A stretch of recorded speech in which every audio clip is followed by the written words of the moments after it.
રાજકોટ જિલ્લાના ઉપલેટામાં દશાપંથી સનાતન ધર્મ મંદિરને દાસાપંથી વાડી સમાજ વર્ષોથી પવિત્ર અષાઢી બીજની ઉજવણી ઉપલેટા દાસાપંથી વાડી સમાજ વર્ષોથી પવિત્ર અષાઢી બીજની ઉજવણી કરવામાં આવે છે ત્યારે આજ રોજ ધામધૂમથી ધાર્મિક ભજન સત્સંગ સમૂહ પ્રસાદીના કાર્યક્રમો યોજવામાં આવેલ અષાઢી બીજની ઉજવણી પ્રસંગે યોજાયેલ સત્સંગ અને ધર્મસભામાં સમાધિ મંદિરના કાકુ ભગત અને રામદેવપીર મંદિરના મહંત વિષ્ણુદાસ બાપુની ઉપસ્થિતિમાં યોજાયેલા પ્રસંગ સાથે તાજેતરમાં ઉપલેટા નગરપાલિકામાં નવા ચૂંટાયેલા પ્રમુખ શ્રીમતી વર્ષાબેન ગજેરા અને સદસ્ય જયંતિભાઈ ગજેરા અસ્મિતાબેન મુરાણીના સાલ ઓઢાડી સન્માન કરાયું હતું દશાપંથી ટ્રસ્ટના ઉપપ્રમુખ કિશનભાઈ વસોયા મંત્રી પીબી ડોબરિયા ટ્રસ્ટીઓ દેવનભાઈ વસોયા શાંતિભાઈ ગજેરા નિલેશભાઈ ડોબરિયા તેમજ દશાપંથી મહિલા મંડળના બહેનો ગતગંગા પરિવારના ભાઈઓ બહેનો હાજર રહ્યા કાર્યક્રમનું સંચાલન ધીરુભાઈ ડોબરિયાએ કર્યું વિપુલ ધામેચા ઉપલેટા આજે 27/6/2025 અષાઢી બીજના પવિત્ર દિવસે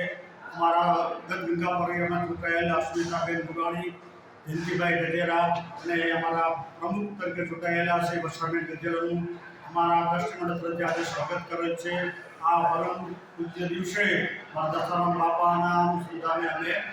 એક મહાપ્રસાદનું આયોજન કરેલ છે અને આ દિવસે અમે 3 થી 4 વ્યક્તિઓ આજે પ્રસાદી લીધી છે અને આ પવિત્ર દિવસે અમે